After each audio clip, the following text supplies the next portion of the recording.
China বা Russia যদি এটার সাথে ইনক্লুড হয়ে যায়, তখন এটা তৃতীয় বিশ্বযুদ্ধের রূপ নিতে পারে, অথবা প্রক্সি ওয়ার, যেটা আমরা বলছি ইসরায়েলের মধ্য দিয়ে আমেরিকা আর ইরানের মধ্য দিয়ে চায়না, রাশিয়া বা পাকিস্তান, তারা প্রক্সি ওয়ারে লিপ্ত হয়ে যেতে পারে। স্ট্রাইক করেছে তাদের আশঙ্কা থেকে।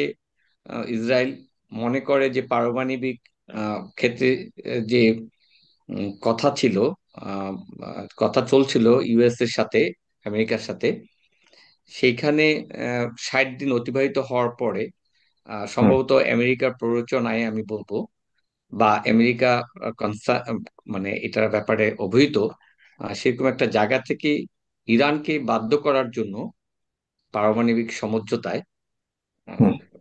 এক ধরনের প্রেশার দেওয়ার জন্য আক্রমণ ইসরায়েলের পক্ষ থেকে। কিন্তু হুম। ইসরায়েল যে আক্রমণটা করেছে, সেই আক্রমণের দুটা দিক আছে। একটা হচ্ছে স্থাপনাগুলাকে গুড়িয়ে দেওয়ার ক্ষেত্রে এক ধরনের অবস্থান।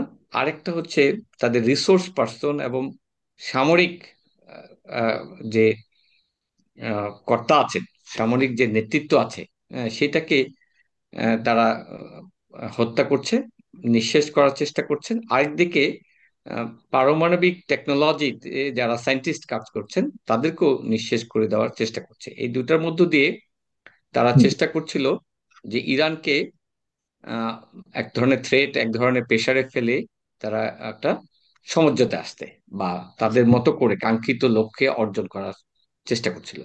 কিন্তু ইরান যেভাবে রিটালিয়েট করেছে, বা যেভাবে রিপ্লাই করেছে, বা রিপ্লাই দিচ্ছে, হুম। তাতে এক ধরনের সমস্যা তৈরি হয়ে গেছে, যে হুম। সমস্যাটার জন্য মোটেই প্রস্তুত ছিল না। হুম। জি, হ্যাঁ, বলুন বলুন। আমি ওই যে একটা ইয়ে দেখাচ্ছি যে এই পর্যন্ত ইসরায়েলি হামলা ইরানে প্রায় 452 জন নিহত হয়েছে। হ্যাঁ, বলুন। আমি অন্যান্য যে বিষয়টা। প্রস্তুত ছিল না, হুম। মোটেই মোটেই মোটেই ইসরায়েল প্রস্তুত ছিল না যে এই ধরনের হামলার শিকার হবে। প্রথমত তাদের আত্মবিশ্বাস ছিল, আহ, তাদের উপরে ক্ষেপণাস্ত্র আক্রমণ, ইরানের মূলত ক্ষেপণাস্ত্র আক্রমণের ক্ষেত্রে মিসাইল টেকনোলজিটাই তাদের কাছে সবচেয়ে বড়। সেগুলিকে ঠেকিয়ে দেওয়ার মতো আয়রন ডোম বা অন্যান্য অ্যারো, অন্যান্য যে আকাশ প্রতিরক্ষা তাদের যে ব্যবস্থা আছে, সেটা নিশ্ছিদ্র অথবা খুব কার্যকর। আর ইরান আর কতটুকুই করবে, সেরকম একটা জায়গায় তারা ভাবতে পারেনি যে এই ধরনের একটা রিফ্লেকশন বা এই ধরনের একটা আহ, প্রতিরোধ বা প্রতিবাদ আসবে।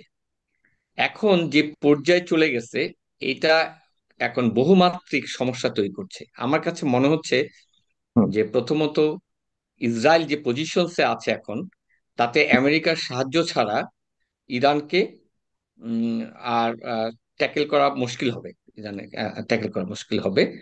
আহ, কিন্তু আমেরিকা কিন্তু প্রথম থেকে আছেও। এখন সরাসরি আসার জন্য যতগুলি অজুহাত দরকার, সেগুলি তারা আহ, হুম। জোগাড় করেছে। ইতিমধ্যে G7-এও তারা একটা এজেন্ডাতে আলোচনা করে ইরানের প্রতি হুম। তাদের যে অবস্থান আহ, আহ, এই যুদ্ধের ব্যাপারে, এই সেটাও মানে কিন্তু তারা আজকে যে অবস্থান জোগাড় করে নিয়েছে দিয়েছে। G7-এ, এটা কি এই অবস্থানটা কি তাদের জাস্ট একটা মতামত, নাকি আসলে ইসরায়েলের পক্ষে তারা শক্তি সামর্থ্য দিয়েই সমর্থন দিয়েছে এবং দিবে বলে মনে আহ, করেন এটা? হুম। শক্তি সামর্থ্য দিবে হচ্ছে আমেরিকা।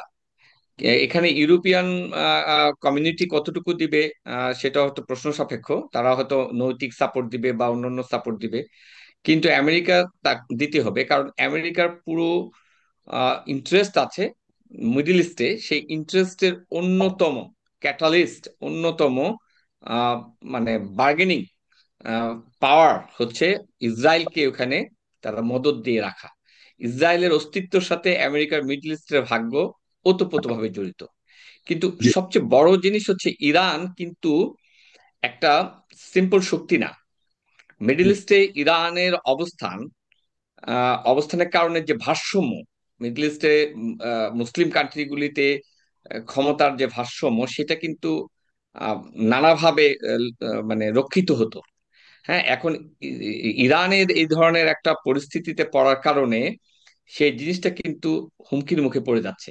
অন্যদিকে ইরানের মিত্র বা নৈতিকভাবে যারা বলছে, চায়না, রাশিয়া, পাকিস্তান অথবা উত্তর কোরিয়া অথবা আরো অন্যান্য কান্ট্রি, ইভেন আমি দেখলাম 22টা মুসলিম কান্ট্রিও এটা নিন্দা জানাইছে। আমি এটাতে অবশ্য দুঃখ প্রকাশ করছি এইভাবেই, যে এদের এই নিন্দা জানানোটাও আহ, খুব সাহসের ব্যাপার ছিল মনে হচ্ছে, হ্যাঁ, যে এতটুকু দেখাতেও পারছে না।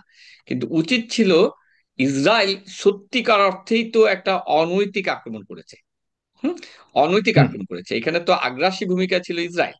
হুম, সেই জায়গা থেকে আলোচনা চলছে, ইসরায়েল এমতো অবস্থায় আলোচনার মধ্যে এই যে আগ্রাসী ভূমিকা পালন করলো, সেটার ব্যাপারে নৈতিক অবস্থানের পাশাপাশি এটা ব্যাপক ভিত্তিক একটা অবস্থান নেওয়া উচিত ছিল।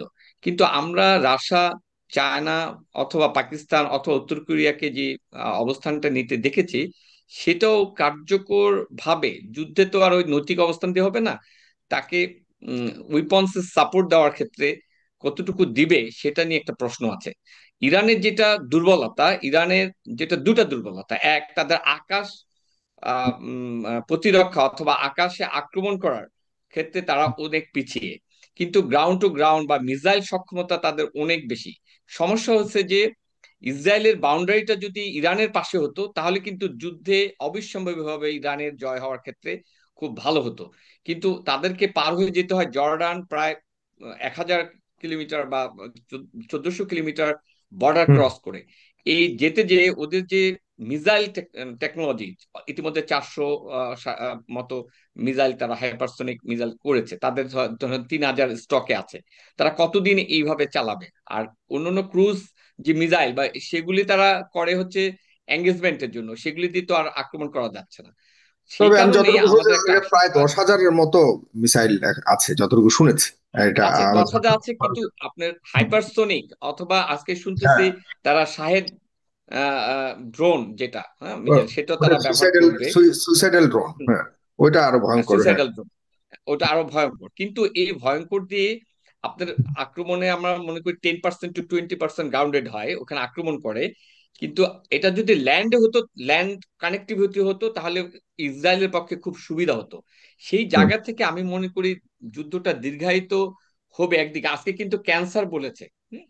তাদের একটা টার্গেট হলো খমিনিকে তারা যে কোনো ভাবে হোক তারা উৎখাত করবে। তাদের মূল টার্গেট হলো ইরানে যে বিপ্লবী আহ, যে ইয়াটা আছে, পলিটিক্যাল পার্টি বা কমিউনি যে আছে, সেইটাকে রাজনৈতিক ভাবে পর্যুদস্ত করা। অন্য একটা গ্রুপ, সাহা যে ছিলেন, পাহলবি, শাহ পাহলবি, তার যে ছেলে, আহ, তাকে তারা এখানে একটা পরিবর্তন আনতে চাচ্ছে, ডেমোক্রেসি। আর তাদের তাদের প্রথম মূল সরকার গঠনে উদ্দেশ্যই হলো যাচ্ছে। তাদের হুম। সেখান থেকে। কিন্তু এতে আমি একটু সরি, একটা জিনিস শেষ করি। এই যুদ্ধের মধ্য দিয়ে সবচেয়ে ভার্নারেবল হচ্ছে অর্থনৈতিক ক্ষেত্রে হবে যে হরমুজ প্রণালীতে যে যে যে তেলবাহী যে জাহাজগুলো আসছে, সেখানে এখনো ইরান স্যাংশন দেয়নি। শুধুমাত্র স্যাংশন দিয়েছে ওদের ব্যাপারে, অন্যদের ব্যাপারে দেয়নি। কিন্তু পূর্ণাঙ্গভাবে এখানে যদি কোনো একটা আহ, মানে বাধা এবার বন্ধ্যত্ব চলে আসে অথবা স্যাংশন চলে আসে, তখন কিন্তু অর্থনৈতিকভাবে নানাভাবে, মানে আপনার বুঝতে হবে যে 25% তেল বাণিজ্য এই স্টেট দিয়ে হয়। সেই কারণে এটা কিন্তু ব্যাপক মাত্রায় আপনার প্রভাব বিস্তার করবে। বিশেষ করে চায়নার ক্ষেত্রে এটা কিন্তু একটা বড় ইন্টারেস্ট। সেই জন্য হুম। মনে করা হচ্ছে যদি এটা প্রলং হয়, চায়না বা রাশিয়া যদি এটার সাথে ইনক্লুড হয়ে যায়, তখন এটা তৃতীয় বিশ্বযুদ্ধের রূপ নিতে পারে। অথবা প্রক্সি ওয়ার, যেটা আমরা বলছি, ইসরায়েলের মধ্য দিয়ে আমেরিকা আর ইরানের মধ্য দিয়ে চায়না, রাশিয়া বা পাকিস্তান, তারা প্রক্সি ওয়ারে লিপ্ত হয়ে যেতে পারে।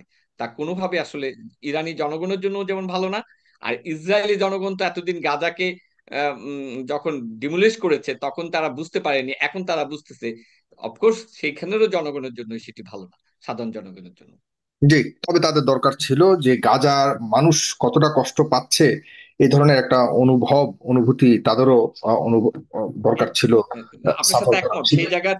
সেই জায়গা থেকে ইসরায়েল, তেল আবিব থেকে ওরা 4টা 5টা শহর নানাভাবে ক্ষতিগ্রস্ত হয়েছে এবং ওরা পালিয়ে যাচ্ছে। এবং ওদের ইভেন বাধ্য হচ্ছে ইসরায়েল সরকার প্লেনে যেতে বাধা দিতে, নৌকায় পালিয়ে যাচ্ছে বিভিন্ন দেশে, হ্যাঁ, হুম। যাওয়ার চেষ্টা করছে। সেই জায়গা থেকে ইভেন তাদের আন্ডারস্ট্যান্ডিংটা দরকার ছিল। যুক্তরাষ্ট্রের নাগরিকদেরকেও তো আপনার ইসরায়েল থেকে সরিয়ে নিতে পারছে না এই ধরনের বিপদের কারণে, কারণ যোগাযোগ ব্যবস্থা খুবই খারাপ, তাদেরকেও সরাতে পারছে না সেখান থেকে। একটা বিশাল চ্যালেঞ্জের মধ্যে পড়ে গেছে। জি।